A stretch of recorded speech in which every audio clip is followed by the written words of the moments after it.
निर्माण आइस के YouTube channel पर मैं नवीन प्रताप तंवर आप सभी का स्वागत करता हूं। तो आइए शुरू करते हैं आज के हमारे करंट अफेयर पे आधारित एमसीक्यूज। आज का हमारा पहला प्रश्न है, वैक्सीन एक्शन प्रोग्राम अर्थात वीएपी के संबंध में निम्नलिखित कथनों पर विचार करें। पहला, यह भारत और यूके के बीच एक द्विपक्षीय कार्यक्रम है। दूसरा, वीएपी की प्राथमिकताओं के अंतर्गत डेंगू, आंत्र रोग, इन्फ्लुएंजा, मलेरिया एवं तपेदिक अर्थात टीबी शामिल है। आपको बताना है कि वीएपी के बारे में ए, बी, सी या डी में से सही उत्तर क्या होगा। और इस प्रश्न का सही उत्तर है ऑप्शन बी, मतलब सेकंड स्टेटमेंट करेक्ट है, फर्स्ट स्टेटमेंट रॉन्ग है। क्योंकि पहला इसलिए रॉन्ग है क्योंकि भारत और यूके के बीच में नहीं, ये भारत और यूएस के बीच में एक द्विपक्षीय कार्यक्रम है। इस कार्यक्रम के अंदर वीएपी के अंदर होता क्या है मैं आपको बता देता हूँ। इसमें दोनों देशों ने बात की है कि ये एक दूसरे को इम्यूनाइजेशन और वैक्सीन से जुड़ी हुई, इससे रिलेटेड जितने भी एक्टिविटीज़ है, रिलेटेड रिसर्च हुई और एक्टिविटीज़ है, उसमें एक दूसरे को सपोर्ट करेंगे। अब बात करें तो ये प्रोग्राम शुरू कब हुआ, मैं आपको बता देता हूं कि जो ये कार्यक्रम है ये जुलाई 1987 से शुरू हुआ है। और मैं आपको एक साथ एक चीज़ और बता देता हूं यहाँ पे कि गांधी रीगन एक साइंस टेक एग्रीमेंट हुआ था। किसके बीच में? इंडिया और यूएस के बीच में। तो ये इंडो यूएस एक एग्रीमेंट है जिसके चलते इन्होंने बात क्या कही थी कि इन फ्यूचर में इम्यूनाइजेशन के लिए वैक्सीन डेवलपमेंट से जुड़ी जितनी भी रिसर्च और एक्टिविटी है उसमें एक दूसरे को ये सपोर्ट करेंगे। ये है हमारा वैक्सीन एक्शन प्रोग्राम। ठीक है, अब ये देखते हैं इस प्रश्न को बनाया क्यों गया। ये देख सकते हैं, आज के द हिंदू की खबर है, India US to collaborate on vaccine trial. तो देखो, कोविड-19 के वैक्सीन पे दोनों ने बोला है कि एक दूसरे को सपोर्ट करेंगे। यहीं पे आप देख सकते हैं, यहाँ पे लिखा है vaccine action programme is a bilateral research project between US and India. मतलब भारत और यूएस के बीच में एक द्विपक्षीय क्या है, ये अनुसंधान परियोजना है। आप यहाँ पे देख सकते हैं कि ये लिखा है वीएपी, या इसको Indo US vaccine action programme भी कहा जाता है। Is a 30-year collaboration between the US National Institute of Health, the Indian Department of Biotechnology and the Indian Council of Medical Research along with other partners. ठीक है, तो अभी 33 years हो चुके हैं ऑलरेडी। मैंने जैसे कि बताया था 1987 से शुरू हुआ है। क्या था? गांधी और रीगन साइंस टेक एग्रीमेंट, वहाँ से इन्होंने जॉइंट इस जो वेंचर को शुरू किया है। और अभी ये बात कर रहे हैं क्योंकि अभी तक तो इन्होंने इसमें क्या क्या डेवलप किया था, इन्होंने बोला था हम डेंगू में, आंत्र रोग में, इन्फ्लुएंजा में, मलेरिया में, तपेदिक में, उसमें कोलैबोरेट करेंगे वैक्सीन को डेवलप करने में, R&D में। अब इन्होंने बोला है कि क्यों ना इस प्रोग्राम के तहत कोविड-19 और इससे जुड़े हुए जितने भी वैक्सीन के ट्रायल है उसमें भी हम एक दूसरे को कोलैबोरेट करें। आगे चलते हैं। अभी पहला क्वेश्चन हमने जो देखा था वो था वैक्सीन एक्शन प्रोग्राम। अब क्योंकि एक और प्रोग्राम है अंतर्राष्ट्रीय स्तर पर, ग्लोबल वैक्सीन एक्शन प्लान, तो इसलिए दूसरा प्रश्न मैंने बनाया ताकि आपको पूरा एक ब्रॉड आपके पास कवरेज हो। अब देखते हैं दूसरा प्रश्न क्या है। ग्लोबल वैक्सीन एक्शन प्लान के संबंध में निम्नलिखित कथनों पर विचार करें। पहला, GVAP अर्थात इसी को मैंने शॉर्ट फॉर्म में लिखा है GVAP, वर्ष 2016 में विश्व स्वास्थ्य संगठन द्वारा लॉन्च किया गया। दूसरा, GVAP सभी समुदायों के लोगों के मौजूदा टीकों के लिए अधिक न्यायसंगत पहुंच के माध्यम से वर्ष 2026 तक लाखों लोगों की मृत्यु रोकने की एक रूपरेखा है। अर्थात ये एक फ्रेमवर्क है जो क्या करेगा, 2026 तक लाखों लोगों को किससे, मृत्यु से बचाएगा। किसके जरिए? जो वैक्सीन है उसका ज़्यादा इक्विटेबल क्या, उस तक एक्सेस होगी लोगों की, उसके तहत।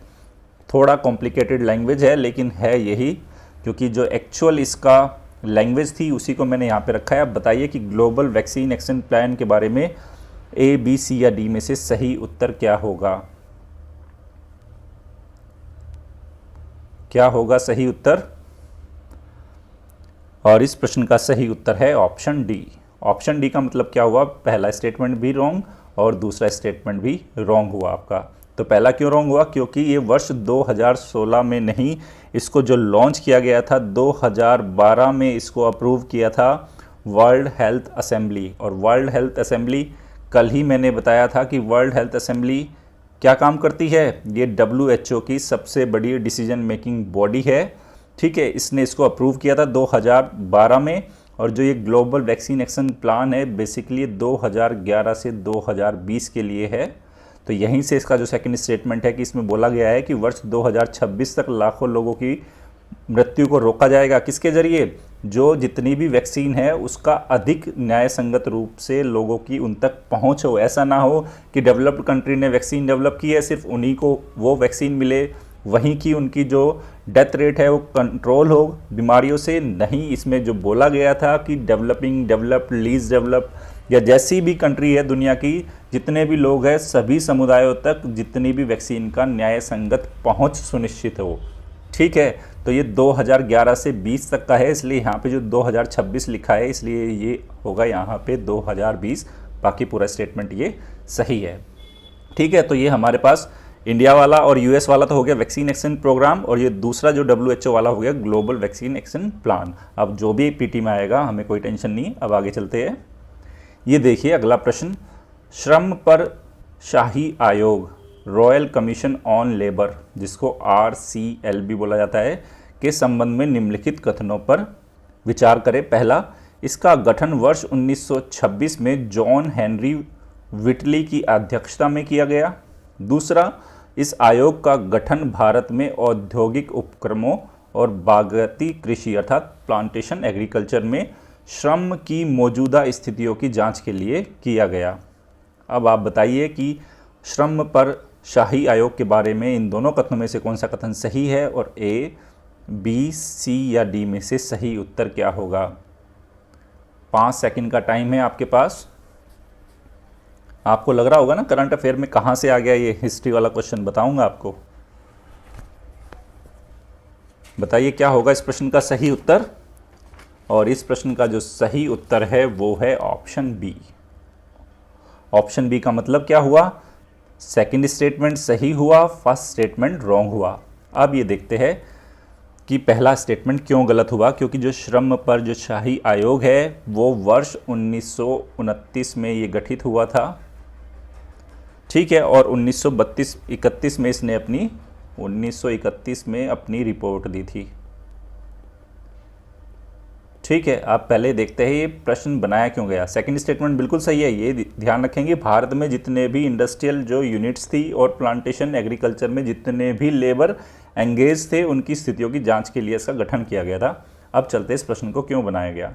ये देखिए, ये क्या लिखा है, plea in Supreme Court against labour law changes, कि भारत में जो श्रम कानूनों में अभी परिवर्तन के कुछ प्रयास किए जा रहे हैं विभिन्न राज्यों द्वारा, उसको लेकर सुप्रीम कोर्ट में क्या दाखिल की गई है, एक वहाँ पे याचिका दायर की गई।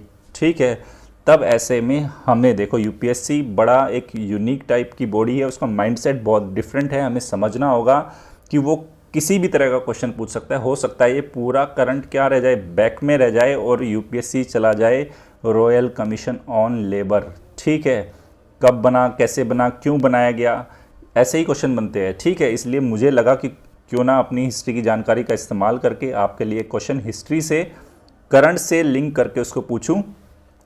ठीक है, ये प्ली क्या है, सुप्रीम कोर्ट में soon to hear a Kerala based law student petition, जो केरल के एक लॉ स्टूडेंट की पिटिशन पे सुनवाई होगी, जिसमें जो अभी बहुत सारे स्टेट्स ने श्रम कानूनों में परिवर्तन के जो प्रयास किए कोविड-19 पैंडेमिक को ध्यान में रखते हुए, उसके तहत उसको वहाँ पे याचिका दायर की गई। क्या डिसीजन आएगा, कैसे आएगा, उसको भी देखेंगे। पहले देखते हैं रॉयल कमीशन ऑन लेबर को। ये देख सकते हैं रॉयल कमीशन ऑन लेबर है, ये जॉन हेनरी व्हिटली है जो चेयरमैन थे रॉयल कमीशन ऑन लेबर के। ठीक है, जब अब इतिहास पढ़ोगे तो याद रहेगा आपको। देखते हैं इसके बारे में, इस कमीशन के बारे में इसने क्या बोला था। भारत में औद्योगिक उपक्रमों और वृक्षारोपण, इसको हम बोलेंगे बागाती या प्लांटेशन। में श्रम की मौजूदा स्थिति की जानकारी के लिए 1929 में श्रम पर शाही आयोग या श्रम पर विटली आयोग, विटली क्यों बोला गया, क्योंकि इसके चेयरमैन थे जॉन हेनरी विटली थे, की स्थापना की गई और आयोग की अध्यक्षता जॉन हेनरी विटले ने की और 1931 में इसने अपनी रिपोर्ट भी प्रस्तुत की थी। इसने क्या कहा था, 1931 में रॉयल कमीशन ऑन लेबर ने श्रम आंकड़ों के व्यवस्थित रूप से संग्रह की आवश्यकता बताई थी। उन्होंने बोला था कि लेबर पे आपके पास आंकड़े होने चाहिए, ठीक है, और यह देखा गया कि नीति को तथ्यों पर बनाया जाना चाहिए। जब तक आपको ये नहीं पता होगा कौन कौन से इंडस्ट्रीज़ में, कौन कौन से सेगमेंट में, कौन कौन से सेक्टर में कितने लोग एंगेज्ड है, कितना फॉर्मल, कितना इनफॉर्मल, कितनी महिलाएं, कितने पुरुष, तब तक आप अच्छी नीति बना ही नहीं सकते। और ये बात आज भी क्या है, बिल्कुल 100% सही है, क्योंकि तथ्यों की अनिश्चितता से इसके उद्देश्यों को लेकर क्या होता है, भ्रम और संघर्ष बढ़ेगा। तो ये बात कही थी रॉयल कमीशन ऑन लेबर ने। आगे चलते हैं, अगला प्रश्न देखिए, निम्नलिखित कथनों पर विचार करें। पहला, हाल ही में विभिन्न राज्यों द्वारा श्रम कानूनों में किए गए संशोधन का प्रस्ताव मौलिक अधिकारों का उल्लंघन है, अर्थात फंडामेंटल राइट्स का क्या बता रहे हैं, ये उल्लंघन है। दूसरा, राष्ट्रीय न्यूनतम मजदूरी एक स्वस्थ, शिक्षित एवं बेहतर खाद्य ज़रूरतों के लिए आवश्यक है, जो नेशनल मिनिमम वेज की बात की गई है यहाँ पे।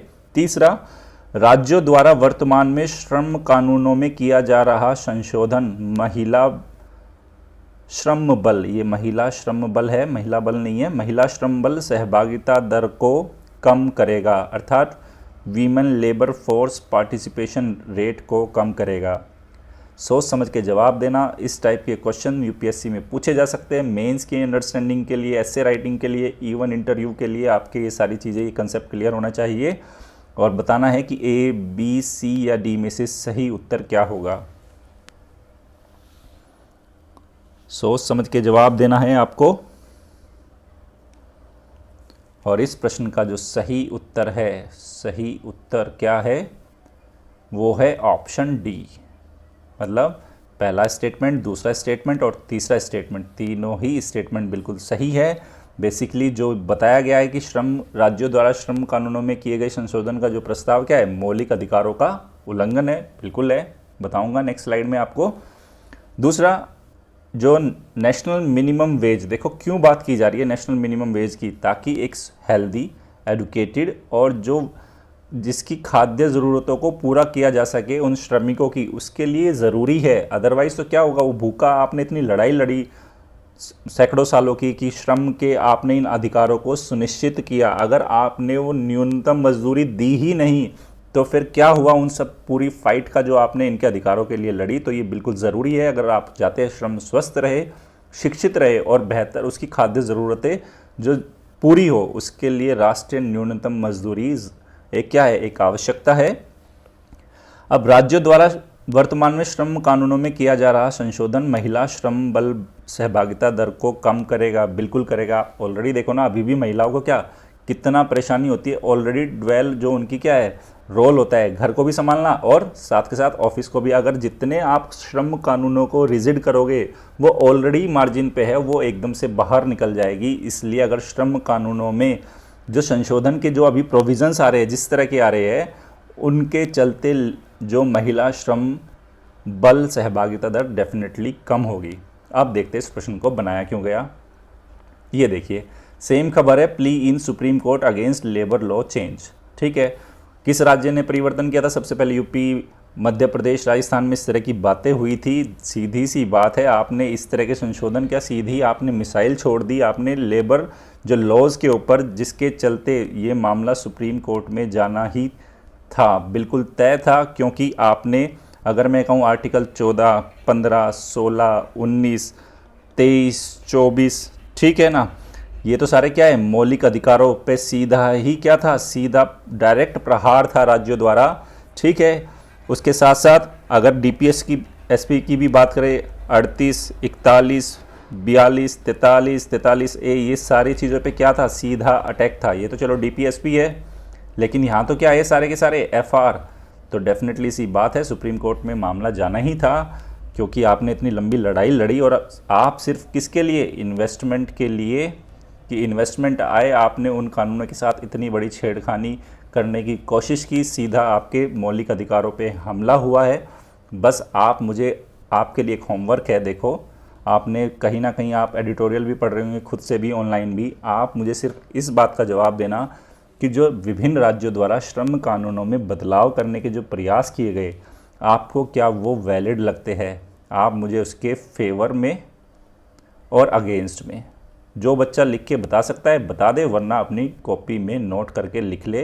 ये ज़रूरी चीज़ें होती है, ठीक है। क्रिटिकल थिंकिंग होना ज़रूरी है। आपको बताना है कि वो फेवर क्यों किया जाए और उनके अगेंस्ट में क्या आप तर्क दोगे, ठीक है। ये कमेंट सेक्शन में लिख के आप मुझे बताना।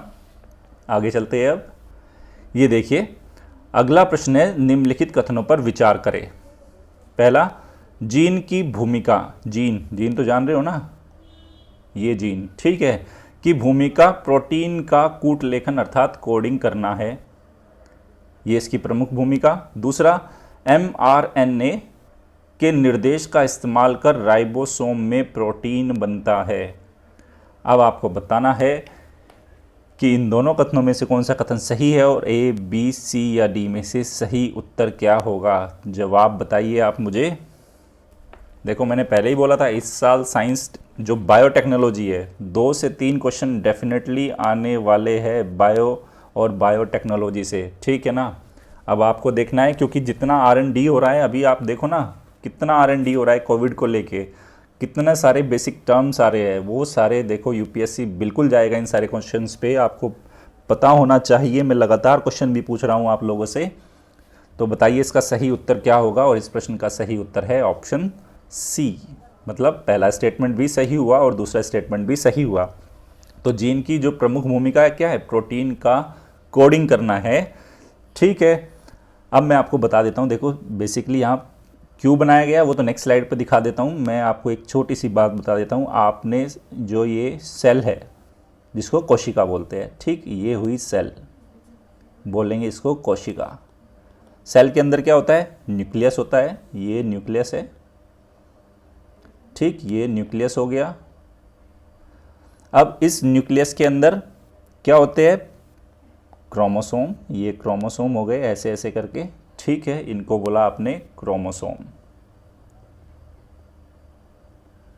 और यहां पे भार होता है राइबोसोम, ये राइबोसोम जैसी स्ट्रक्चर होती है, ये राइबोसोम हो गया। इतनी बात समझ में आई। अब जो ये क्रोमोसोम है, ठीक है, उम्मीद कर रहा हूं इतना तो आपने पढ़ा ही होगा बायोटेक्नोलॉजी में। जो ये क्रोमोसोम है ये किससे, डीएनए मॉलिक्यूल से बना है, डीएनए मॉलिक्यूल से, ठीक है। अब ये डीएनए जो मॉलिक्यूल है ये किससे, हिस्टोन नामक, जो हिस्टोन नामक प्रोटीन के चारों तरफ क्या रहता है, ये लिपटा रहता है, प्रोटीन के चारों तरफ लिपटा रहता है ये, ठीक है। और ये हिस्टोन क्या काम करता है, बेसिकली ये प्रोटीन का संरचनात्मक ढांचा, प्रोटीन का संरचनात्मक स्ट्रक्चरल जो बेस है, ढांचा यही प्रदान करता है, ठीक। अब ये राइबोसोम का काम क्या होता है, इसका काम होता है जो प्रोटीन का संश्लेषण करना। अब आपको लगा होगा कि यार किस तरह का क्वेश्चन पूछ लिया सर ने, ये जीन की बात कर रहे हैं, राइबोसोम की बात कर रहे हैं, एमआरएनए की बात कर रहे हैं। चलो दिखाता हूं, तो ठीक है ना, मोटा मोटा काम, जीन की प्रमुख भूमिका क्या है, जो प्रोटीन का कोड करना, कोडिंग करना, और इसके लिए क्या, एमआरएनए के निर्देश का इस्तेमाल करके जो राइबोसोम में क्या बनता है, प्रोटीन बनता है। ओके, अब आगे चलते हैं। ये देखिए आज का प्रश्न क्यों बनाया गया, ये मॉडर्ना वैक्सीन्स प्रोग्रेस, यूएस की एक फार्मा कंपनी है मॉडर्ना, उसके फेज़ 1 ट्रायल के रिजल्ट चल रहे हैं किस पे, वैक्सीन का नाम है mRNA 1273। तो यहाँ मैसेंजर आरएनए की बात ही है, और मैसेंजर, अगर आपको mRNA को समझना है तो आपको फिर राइबोसोम का किस तरह से काम करता है, देखो ये बेसिक ही आएगा, क्योंकि अगर आपने कोविड-19 को पढ़ा होगा तो आरएनए, डीएनए, इतने सारे टर्म चर्चा में आ रहे हैं, तब हमें ये सारे जो बेसिक्स हमें पता होना चाहिए कि राइबोसोम का क्या काम है, क्योंकि ये जब वैक्सीन का डेवलप हो रहा है ना, देखो यहाँ पे काफ़ी छोटा लिखा हुआ है, अगर मैं आपको समझाऊंगा ये पूरा टॉपिक तो 15-20 मिनट का टॉपिक है, लेकिन यहाँ पे mRNA की बात की गई है। mRNA का भूमिका क्या होती है, किस तरह से प्रोटीन को निर्मित किया जाता है, राइबोसोम की उसमें क्या भूमिका है, और कोविड-19 के खिलाफ लड़ाई में जो ये वैक्सीन डेवलप कर रहा है मॉडर्ना, जो फार्मास्यूटिकल कंपनी है यूएस की, वो किस तरह से भूमिका निभाएगी उसकी स्टडी में। मैं फिर से आपको बोल रहा हूँ कि इस बार बायोटेक्नोलॉजी को बहुत अच्छे से तैयार करना आप लोग, ठीक है। और अगर mRNA के बारे में नहीं जानते तो कमेंट सेक्शन में लिखना कि आने वाले 1-2 दिन में फिर से कोई ना कोई बात आएगी। मैं mRNA क्या है, कैसे काम करता है, पूरा जो न्यूक्लियस में DNA, फिर कैसे प्रोटीन बनता है, क्यों प्रोटीन बनता है, वो सारी चीज़ें मैं आपको आने वाली स्लाइड्स में या जब भी क्वेश्चंस आएंगे उनमें कवर करा दूंगा, लेकिन कमेंट सेक्शन में लिख के ज़रूर बताना। ओके, अब आगे चलते हैं।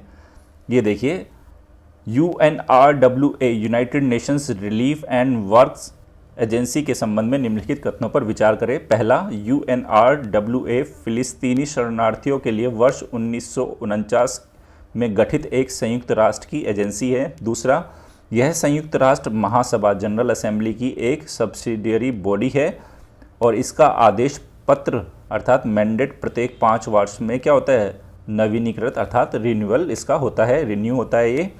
फिर संयुक्त राष्ट्र संघ के सभी सदस्य अनिवार्य रूप से इसकी गतिविधियों का वित्तीयन करते हैं। अब आपको बताना है कि UNRWA के बारे में A, B, C या D में से सही उत्तर क्या होगा। और इस प्रश्न का सही उत्तर है ऑप्शन A।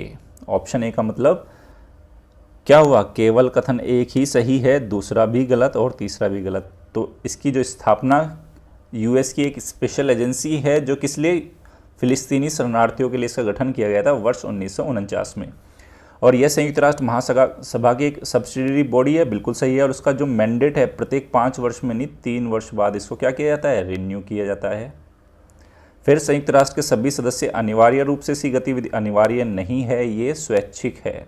अगर फंडिंग करना है स्वैच्छिक, जैसा कि अभी भारत ने भी की है, जिसके चलते ये प्रश्न बनाया गया। अब देखते हैं इस प्रश्न को क्यों बनाया गया। ये देखिए, अमिड कोविड-19 के बीच में भी इंडिया ने डोनेट किया है $2 मिलियन किसको, United Nations relief and work agency for Palestine refugees.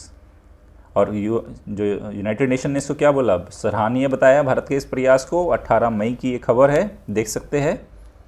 अब आगे चलते हैं, थोड़ा जान लेते हैं इसके बारे में। United nation relief and work agency के बारे में, United nation relief and work agency for Palestine refugee in near east, ये इसका पूरा नाम है, जिसको UNRWA कब बनाई गई, 8 दिसंबर 1949 को। टाइप क्या है, एक नॉन गवर्नमेंटल है, ये लीगल स्टेटस नॉन प्रॉफिट है। Purpose, provide direct relief and works programme for Palestine refugees, जो वहाँ पे ये हेल्थ के सेक्टर में और एजुकेशन के सेक्टर में काफ़ी इसकी महत्वपूर्ण भूमिका है। हेडक्वार्टर अम्मान, जॉर्डन, गाज़ा और पैलेस्टीन अथॉरिटी है ये।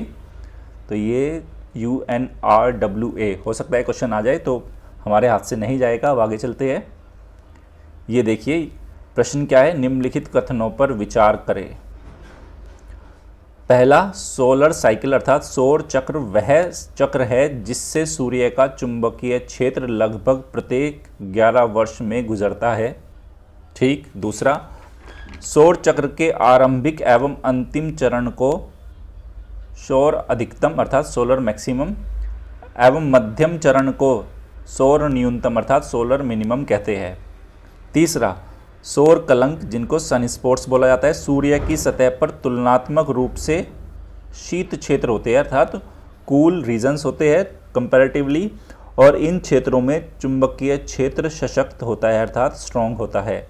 अब आप बताइए कि इन तीनों कथनों में से कौन सा कथन सही है और A, B, C या D में से सही उत्तर क्या होगा। क्या होगा सही उत्तर। और इस प्रश्न का जो सही उत्तर है वो है ऑप्शन C। ऑप्शन C इसका सही उत्तर है। C का क्या मतलब हुआ, पहला स्टेटमेंट बिल्कुल सही हुआ, तीसरा स्टेटमेंट बिल्कुल सही हुआ, दूसरा स्टेटमेंट हो गया रॉन्ग। तो पहला स्टेटमेंट तो बिल्कुल सही है। आपने 2-3 दिन से लगातार न्यूज़पेपर में देख रहे होंगे कि सोलर साइकिल के बारे में बात की जा रही है। तो सोलर साइकिल है क्या, बेसिकली कि यह एक ऐसा चक्र है जिसमें जो सूर्य का मैग्नेटिक फील्ड है प्रत्येक 11 साल में गुजरता है अलग अलग फेजेस से, ठीक है। और इसके आरंभिक जो अंतिम चरण को सौर अधिकतम नहीं बोलते, इसको बोलते हैं सौर न्यूनतम, अर्थात सोलर मिनिमम। और जो इसका मिडिल ट्रैक है या फेज है उसको बोला जाता है सोलर मैक्सिमम। मतलब ये रिवर्स स्टेटमेंट था, मतलब जो आरंभिक और अंतिम चरण तो क्या होगा इसका सोलर मिनिमम, और जो इसका मध्यम वाला जो ट्रैक होगा उसको बोलेंगे सोलर मैक्सिमम, ठीक है। इसलिए सेकंड स्टेटमेंट हुआ गलत। तीसरा, जो सन स्पॉट सूर्य की सतह पर तुलनात्मक रूप से कूलर रीजन होते हैं, शीत क्षेत्र होते हैं, बिल्कुल है। और ऐसा किस लिए हो रहा है, क्योंकि इन क्षेत्रों में चुंबक के जो क्षेत्र है मैग्नेटिक फील्ड होता है वो स्ट्रांग होता है काफ़ी, ठीक। अब इस देखते हैं इस प्रश्न को क्यों बनाया गया। ये देखिए, ये खबर है sun reportedly entering in solar minimum. तो सोलर मिनिमम अगर टर्म आ जाए तो समझ गए सोलर मिनिमम क्या है, उसका शुरुआती और अंतिम फेज, ठीक है। जहां और जो मध्य वाला फेज क्या है उसको बोला जाएगा solar maximum. What is the phenomenon and why it is happening now, ये क्या फिनोमिना है, क्यों हो रहा है।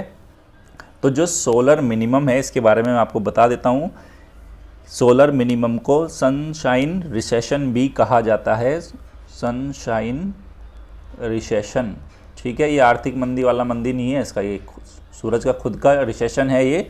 During solar minimum the sun spots and solar flares activity reduce. तो इसमें क्या होता है, इस टाइम पे सोलर मिनिमम में जो सन स्पॉट्स है और जो सोलर फ्लेयर्स है वो उनकी एक्टिविटी घट जाती है। Often does not occur for days at a time, ठीक है। बहुत सारे दिनों तक ये नहीं होती इस तरह की क्या सन स्पॉट्स की एक्टिविटी और सोलर फ्लेयर्स की। सन स्पॉट क्या होते हैं, सोलर फ्लेयर क्या होते हैं, नेक्स्ट स्लाइड में बताऊंगा आपको।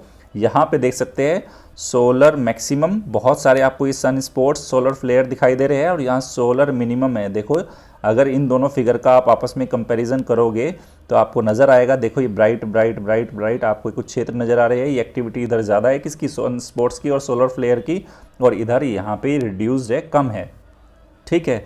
फिर यहाँ पे बताया हुआ है कि the sun is reported to have been blank 70% of the time, जो मिनिमम में मैक्सिमम की तुलना में कंपैरिजन में बताया है यहाँ पे। और sun has a cycle that last on average 11 year and right now we are at the peak of that cycle. मतलब वो साइकिल ख़त्म होने जा रहा है, तो 11 साल का एक साइकिल होता है, ये मैंने आपको बता दिया। अब चलते हैं आगे। ये देखिए यहाँ आपको समझाने के लिए कि मैंने जो 11 वर्षों का जो मैग्नेटिक फील्ड का एक साइकिल था, ठीक है ना, उसको दिखाने की कोशिश की है। देखो ये 1996 से शुरू हो रहा है, 2006 में ख़त्म, तो कुल मिला के लगभग ये 11 वर्ष हो गए। तो आप देखो 96 से 97, ठीक है, 96 में बहुत कम सन स्पॉट्स सोलर फ्लेयर है, जैसे जैसे 98, 99 ये लगातार बढ़ता जा रहा है। 2000 और 2001 में आप देख सकते हैं मैक्सिमम है एक तरीके से। तो यहाँ पे आप देख सकते हैं कितने सोलर फ्लेयर्स और यहाँ पे सन स्पॉट्स नज़र आ रहे हैं आपको। फिर इसके बाद ये लगातार फिर घटना शुरू हो गया 2003, 4, 5, 6, तो अब ये आ गया 6 पे। तो अभी बोल रहे हैं ये साइकिल एंड होने वाला है। तो ये 11 साल का एक साइकिल होता है। उम्मीद कर रहा हूँ आपको ये पूरा समझ में आ गया होगा। आगे चलते हैं। अब ये देखिए यहाँ पे आपको कुछ स्पॉट्स नज़र आ रहे हैं, इनको बोला जाता है सन स्पॉट्स, ठीक है। ये ब्लैक ब्लैक आपको नज़र आ रहे हैं, सन स्पॉट्स है ये। फिर यहाँ पे आपको ये कुछ फ्लेयर्स नज़र आ रही है, देख सकते हैं ये फ्लेयर्स है, इनको सोलर फ्लेयर्स बोला जा रहा है। पूरा मैकेनिज्म क्या है, उम्मीद कर रहा हूँ कि सोलर फ्लेयर्स को और सन स्पॉट्स को आप जानते होंगे क्यों बनते हैं, कैसे बनते हैं। बस आप मुझे अब एक चीज़ बता देना कि अगर अभी हम बात कर रहे हैं सोलर मिनिमम की बात कर रहे हैं, तो क्या इसका स्वास्थ्य पे, ठीक है, किसी तरह का प्रभाव या स्वास्थ्य चिंताएं इससे जुड़ी हुई है तो क्या है वो आप मुझे कमेंट सेक्शन में लिख के बताओगे। अब आगे चलते हैं। ये देखिए निम्नलिखित कथनों पर या निम्नलिखित पर विचार करें। ये भारत के 8वें राष्ट्रपति थे, आंध्र प्रदेश के प्रथम मुख्यमंत्री थे, और ये भारत के एकमात्र ऐसे राष्ट्रपति थे जिन्हें निर्विरोध राष्ट्रपति चुना गया। वर्ष 1938 में इन्हें आंध्र प्रदेश प्रांतीय कांग्रेस समिति का सचिव चुना गया। अब आपको बताना है उपरोक्त में से कौन सा ऐसे कथन नीलम संजीव रेड्डी के विषय में सही है।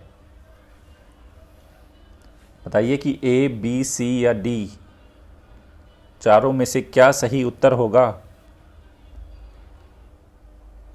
और इस प्रश्न का सही उत्तर है ऑप्शन डी। ऑप्शन डी का मतलब दूसरा कथन सही, तीसरा कथन सही, पहला कथन गलत।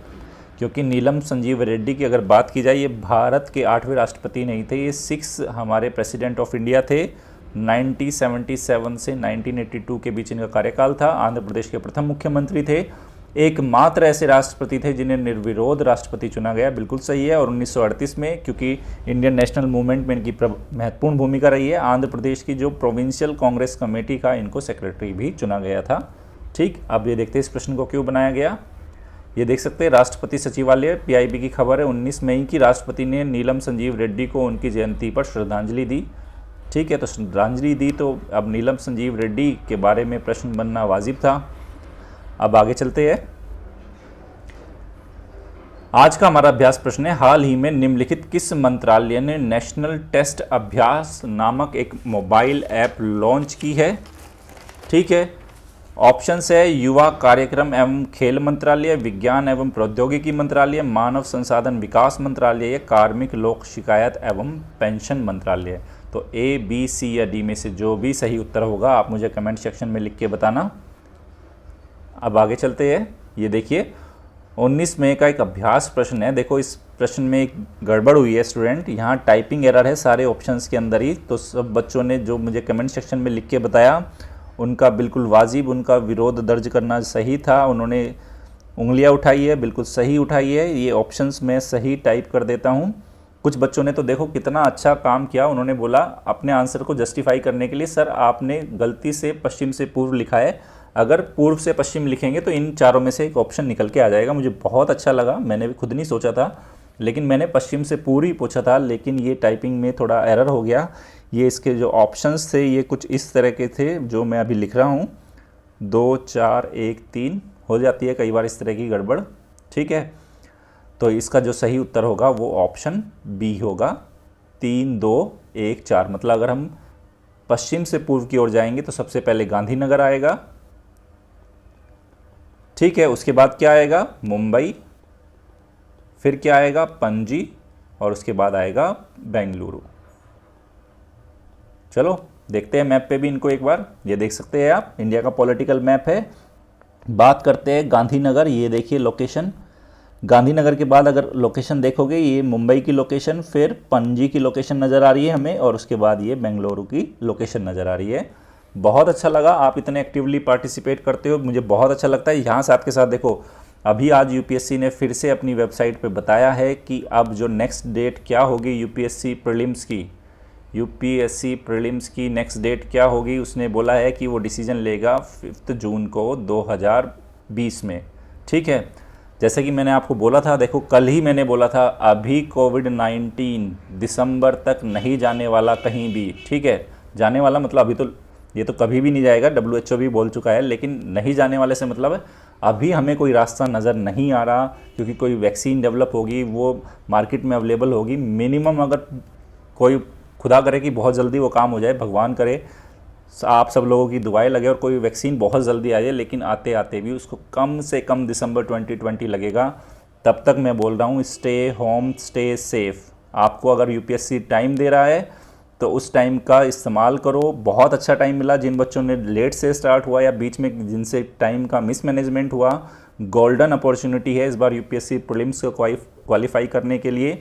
आप अपने सीसेट को तैयारी को अब यहाँ से, जिनकी बच्चों के सीसेट देखो यूपीएससी में जिन बच्चों को मैथ्स रीजनिंग में प्रॉब्लम है, सीसेट उनके लिए एक प्रॉब्लम है। देखो पता लगा जीएस आपका बहुत अच्छा है तो सीसेट को भी थोड़ा थोड़ा टाइम देना आप लोग शुरू कर दो, इसमें कोई गड़बड़ मत कर देना, इतनी अच्छी तैयारी रखना। इस बार मैं चाहता हूँ जितने भी ऑनलाइन बच्चे मेरे को सुन रहे हैं सबका प्रीलिम्स क्वालिफाई हो।